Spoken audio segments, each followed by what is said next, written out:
Jawaban Syekh Holil kepada tamunya. Suatu ketika Habib Jindan bin Salim berselisih pendapat dengan seorang ulama, manakah pendapat yang paling sahih dalam ayat Maliki Yaumiddin? Malikinya dibaca, Maliki, dengan memakai alif setelah mim, ataukah, Maliki, tanpa alif.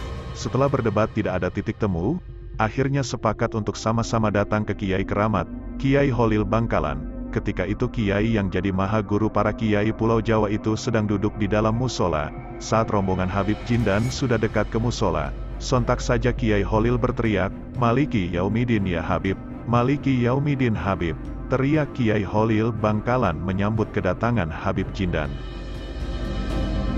Tentu saja dengan ucapan selamat datang yang aneh itu, sang Habib tak perlu bersusah payah menceritakan soal sengketa Maliki Yaumiddin ataukah Maliki Yaumiddin itu. Demikian cerita Habib Lutfi bin Yahya, ketika menjelaskan perbedaan pendapat ulama dalam bacaan ayat itu pada tafsir Tabari. Tongkat Syekh Holil dan sumber mata air. Suatu hari Kiai Holil berjalan ke arah selatan Bangkalan. Beberapa santri menyertainya. Setelah berjalan cukup jauh tepatnya sampai di desa Langgundi, tiba-tiba Kiai Holil menghentikan perjalanannya. Setelah melihat tanah di hadapannya, dengan serta-merta Kiai Holil menancapkan tongkatnya ke tanah.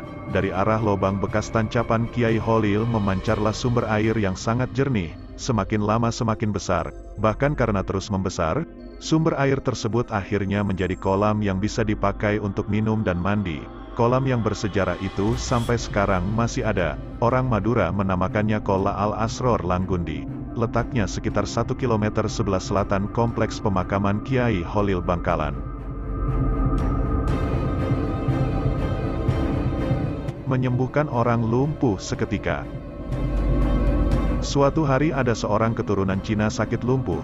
Padahal ia sudah dibawa ke Jakarta, tepatnya di Betawi. Namun belum juga sembuh. Lalu ia mendengar bahwa di Madura ada orang sakti yang bisa menyembuhkan penyakit. Kemudian pergilah ia ke Madura, yakni ke Mbah Holil untuk berobat.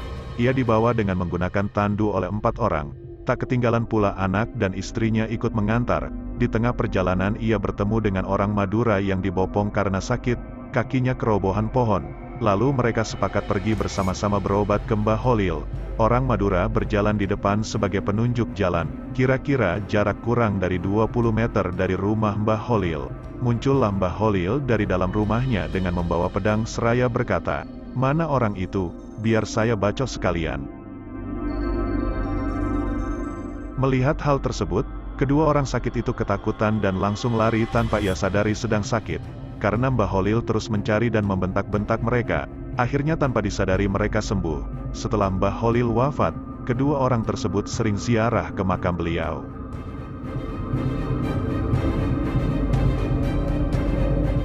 Kisah pencuri timun tidak bisa duduk. Pada suatu hari petani timun di daerah Bangkalan sering mengeluh. Setiap timun yang siap dipanen selalu kedahuluan dicuri maling. Begitu peristiwa itu terus-menerus, akhirnya petani timun itu tidak sabar lagi. Setelah bermusyawarah, maka diputuskan untuk sowan ke Mbah Holil. Sesampainya di rumah Mbah Holil, sebagaimana biasanya kiai tersebut sedang mengajarkan kitab Nahu.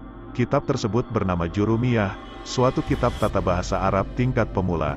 "Assalamualaikum Kiai," ucap salam para petani serentak. "Waalaikumsalam warahmatullahi wabarakatuh," jawab Mbah Holil. Melihat banyaknya petani yang datang, Mbah Holil bertanya, "Sampean ada keperluan ya?" "Benar Kiai. Akhir-akhir ini ladang timun kami selalu dicuri maling. Kami mohon kepada Kiai penangkalnya," kata petani dengan nada memohon penuh harap.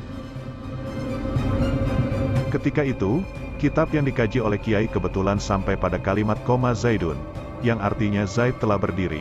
Lalu serta-merta Mbah Holil berbicara sambil menunjuk kepada huruf koma Zaidun. "Ya, karena pengajian ini sampai koma Zaidun, ya koma Zaidun ini saja pakai sebagai penangkal," seru Kiai dengan tegas dan mantap. "Sudah Pak Kiai?" ujar para petani dengan nada ragu dan tanda tanya. "Ya sudah," jawab Mbah Holil menandaskan. Mereka puas mendapatkan penangkal dari Mbah Holil. Para petani pulang ke rumah mereka masing-masing dengan keyakinan kemujaraban penangkal dari Mbah Holil. Keesokan harinya, seperti biasanya petani ladang timun pergi ke sawah masing-masing. Betapa terkejutnya mereka melihat pemandangan di hadapannya. sejumlah pencuri timun berdiri terus-menerus tidak bisa duduk. Maka tak ayal lagi, semua maling timun yang selama ini merajalela diketahui dan dapat ditangkap. Akhirnya penduduk berdatangan ingin melihat maling yang tidak bisa duduk itu. Semua upaya telah dilakukan namun hasilnya sia-sia. Semua maling tetap berdiri dengan muka pucat pasi karena ditonton orang yang semakin lama semakin banyak. Satu-satunya jalan agar para maling itu bisa duduk, maka diputuskan wakil petani untuk sowan ke Mbah Holil lagi. Tiba di kediaman Mbah Holil, utusan itu diberi obat penangkal. Begitu obat disentuhkan ke badan maling yang sial itu, akhirnya dapat duduk seperti sedia kala, dan para pencuri itu pun menyesal dan berjanji tidak akan mencuri lagi di ladang yang selama ini menjadi sasaran empuk pencurian. Maka sejak saat itu, petani timun di daerah Bangkalan menjadi aman dan makmur. Sebagai rasa terima kasih kepada Mbah Holil, mereka menyerahkan hasil panennya yaitu timun ke pondok pesantren berdokar-dokar. Sejak itu, berhari-hari para santri di pondok kebanjiran timun. Dan hampir di seluruh pojok-pojok pondok pesantren dipenuhi dengan timun. Kisah ketinggalan kapal laut. Kejadian ini terjadi pada musim haji. Kapal laut pada waktu itu satu-satunya angkutan menuju Mekah. Semua penumpang calon haji naik ke kapal dan bersiap-siap. Tiba-tiba seorang wanita berbicara kepada suaminya, "Pak, tolong saya belikan anggur, saya ingin sekali," ucap istrinya dengan memelas. "Baik kalau begitu, mumpung kapal belum berangkat saya akan turun mencari anggur," jawab suaminya sambil bergegas keluar kapal. Suaminya mencari anggur di sekitar ajungan kapal, nampaknya tidak ditemui penjual buah anggur seorang pun. Akhirnya dicobanya masuk ke pasar untuk memenuhi keinginan istrinya tercinta, dan meski agak lama, akhirnya anggur itu didapat juga. Betapa gembiranya sang suami mendapatkan buah anggur itu. Dengan agak bergegas dia segera kembali ke kapal untuk menemui istrinya. Namun betapa terkejutnya setelah sampai ke ajungan, kapal yang akan ditumpangi semakin lama semakin menjauh. Sedih sekali melihat kenyataan ini, ia duduk termenung tidak tahu apa yang mesti diperbuat. Di saat duduk memikirkan nasibnya, tiba-tiba ada seorang laki-laki datang menghampirinya. Dia memberikan nasihat, "Datanglah kamu kepada Mbah Holil Bangkalan, utarakan apa musibah yang menimpa dirimu," ucapnya dengan tenang. "Mbah Holil," pikirnya, "siapa dia? Kenapa harus ke sana? Bisakah dia menolong ketinggalan saya dari kapal?" Begitu pertanyaan itu berputar-putar di benaknya, segeralah ke Mbah Holil minta tolong padanya agar membantu kesulitan yang kamu alami. "Insya Allah," lanjut orang itu menutup pembicaraan. Tanpa pikir panjang lagi, berangkatlah sang suami yang malang itu ke Bangkalan. Setibanya di kediaman Mbah Holil, langsung disambut dan ditanya, "Ada keperluan apa?" Lalu suami yang malang itu menceritakan apa yang dialaminya mulai awal hingga datang ke Mbah Holil. Tiba-tiba kiai itu berkata, "Loh, ini bukan urusan saya, ini urusan pegawai pelabuhan, sana pergi." Lalu suami itu kembali dengan tangan hampa. Sesampainya di pelabuhan, sang suami bertemu lagi dengan orang laki-laki tadi yang menyuruh ke Mbah Holil. Lalu bertanya, "Bagaimana? Sudah bertemu Mbah Holil?" "Sudah, tapi saya disuruh ke petugas pelabuhan," katanya dengan nada putus asa. "Kembali lagi, temuin Mbah Holil," ucap orang yang menasehati dengan tegas tanpa ragu. Maka sang suami yang malang itu pun kembali lagi ke Mbah Holil. Begitu dilakukannya sampai berulang kali. Baru setelah ketiga kalinya, Mbah Holil berucap, "Baik kalau begitu. Karena sampeyan ingin sekali, saya bantu sampeyan." "Terima kasih Kiai," kata sang suami melihat secercah harapan. "Tapi ada syaratnya," ucap Mbah Holil. "Saya akan penuhi semua syaratnya," jawab orang itu dengan sungguh-sungguh. Lalu Mbah Holil berpesan, "Setelah ini, kejadian apapun yang dialami sampeyan jangan sampai diceritakan kepada orang lain, kecuali saya sudah meninggal.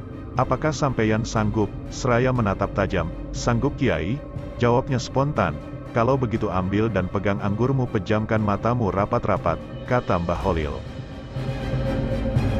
Lalu sang suami melaksanakan perintah Mbah Holil dengan patuh. Setelah beberapa menit berlalu dibuka matanya pelan-pelan. Betapa terkejutnya dirinya sudah berada di atas kapal tadi yang sedang berjalan. Takjub heran bercampur jadi satu, seakan tak mempercayai apa yang dilihatnya. Digosok-gosok matanya, dicubit lengannya. Benar kenyataan, bukannya mimpi, dirinya sedang berada di atas kapal. Segera ia temui istrinya di salah satu ruang kapal. "Ini anggurnya, Dik.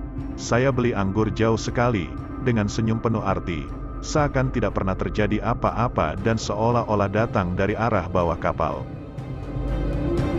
Padahal sebenarnya dia baru saja mengalami peristiwa yang dahsyat sekali, yang baru kali ini dialami selama hidupnya.